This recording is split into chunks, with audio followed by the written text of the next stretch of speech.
Hey guys, how's it going? So, I'm here to do that podcast video that I mentioned in my community post, which is why don't all the readers get the same messages? You may find in any particular given time, either a weekly or a monthly, that there may be a group of people that all have similar readings and similar outputs. And then there's others who say things that are completely different. And so you may be wondering, are they bad readers? Are they, do they not know what they're doing? And there's actually a very clear reason for why this happens, which I'll get into in a second. The one thing I do want to mention is that, of course, I'm talking about strictly ethical tarot readers. Now, the issue is that most people come for tarot readings for relationship issues. You know, is he going to call? Is he the one? Is he coming back? Is he or she coming back? And so this kind of creates an opportunity. Let's say if somebody wanted to behave unethically, I know from personal experience that whenever I get a soulmate card in a reading, or I think I used the word soulmate once in the title, and your viewership goes through the roof.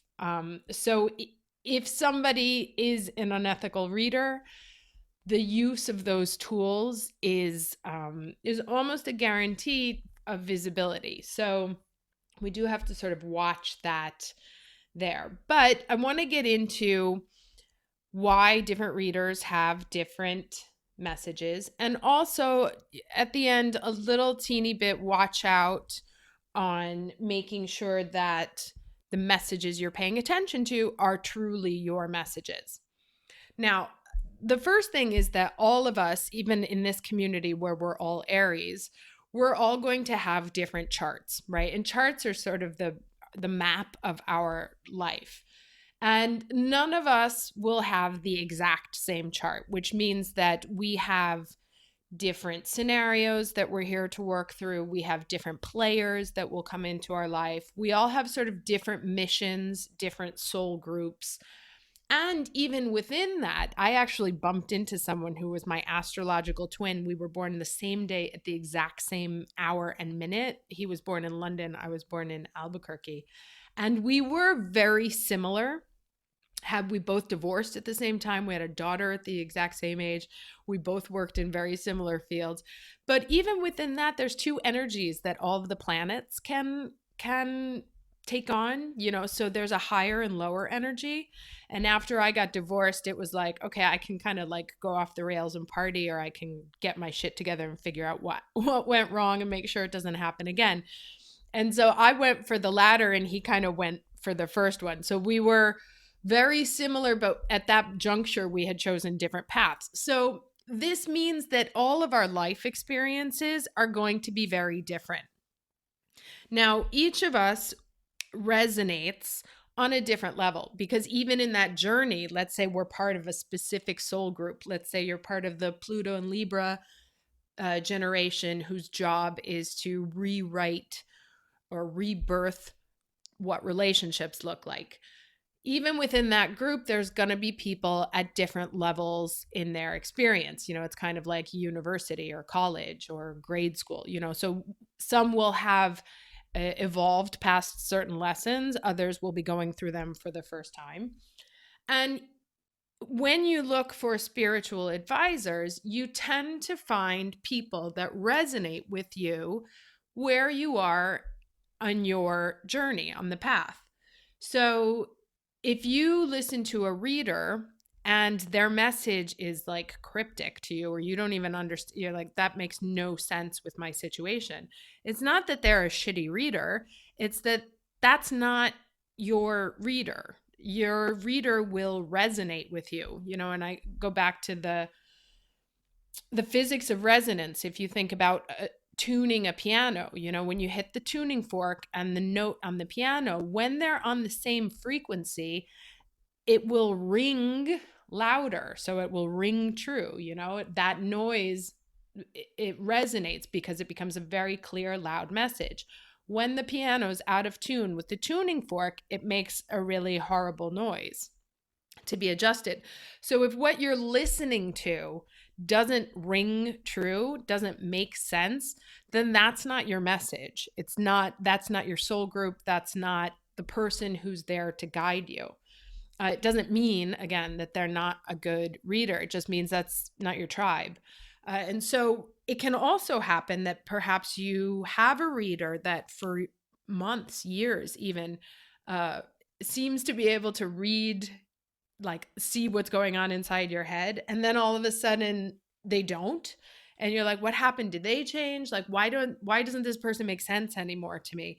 And basically what it means is whatever lesson that you were learning, that they were helping you or guiding you through, you've passed and you've evolved out of. So they may not be speaking to you anymore, they're speaking to a different group. So I've had readers that I listened to religiously for months, years, and then one day I was just like, none of this makes sense. And even now if I go back and listen, it's literally like the words don't make sense to me.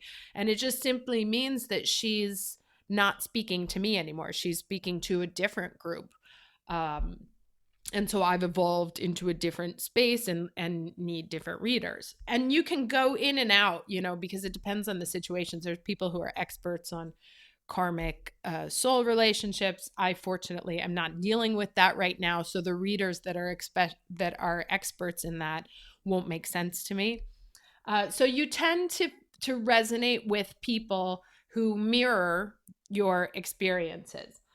Now, I mentioned at the beginning that there are some situations where that can create fertile ground for unethical readers to take advantage of this tendency towards the need for relationship advice.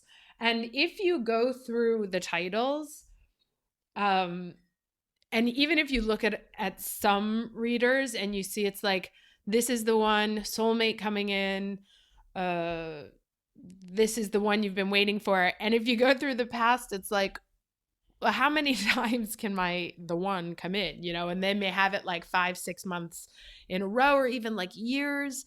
And I'm not necessarily saying that person is unethical. If that's the situation, they may only resonate with people who are consistently finding love and drawn to that. However, there are situations that we can get into where we want to hear that this new person that we just met, that we think is awesome, is our one or is our soulmate.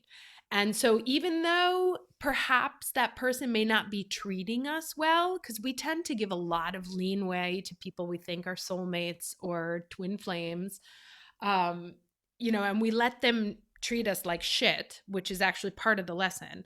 But as soon as we've given someone that label of soulmate or the one, they suddenly get miles more leeway than we would give to a normal person.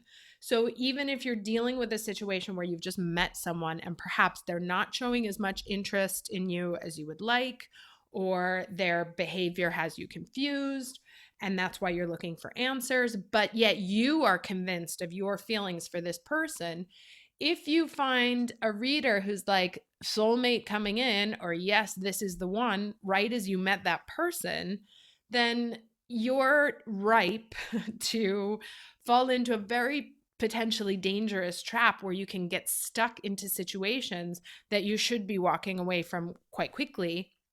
And again, this may be part of your lesson, and maybe that's why the whole thing is happening. But there needs to be some objectivity when you listen to these readings, because and I say this because I've fallen into this trap myself more than once.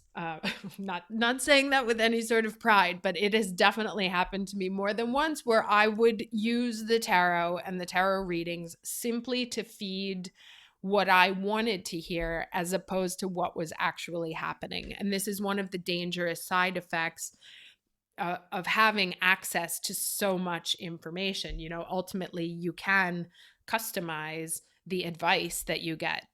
That's why, it's always kind of best to have personal readings and with not necessarily a tremendous amount of frequency, because you don't give energy time to change.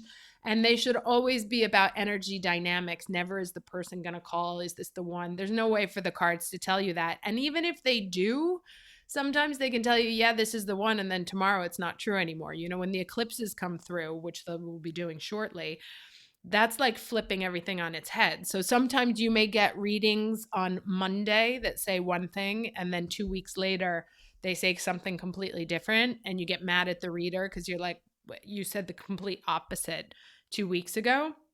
But energy shifts, and it shifts that fast sometimes. So it's actually not the reader so much as the energetic dynamics. I had this person that I was dating a few years ago that seemed that all was going to be perfect. This person had a weekend away with their parents who were like, are you crazy? That's like not, you need to focus on your career. And so it was dead like that, you know? So things happen that quickly. And it's not the tarot's fault. It's not the reader's fault. It's just the way life works. You know, the tarot is not here to give us permanence. There's no such thing. So there was 1111. So if you're finding that you're only resonating with some of them, a good, let's say a good quote unquote, a reader that's for you will give you insight into your situation, will help you understand the context a bit better, will offer you a new depth of understanding of your experience, and there will be clues within that that mirror your experience. If it is simply what you were hoping to hear, that's always kind of a little watch out, right? Not saying that, you know, oh, that was what I was hoping to hear, therefore it's garbage, but just be careful. You know, your intuition knows if you just want to hear it because it's like a balm for your soul, or if it's actually a confirmation. You know, I've had situations where I was like, I don't know if I should pursue this job or not.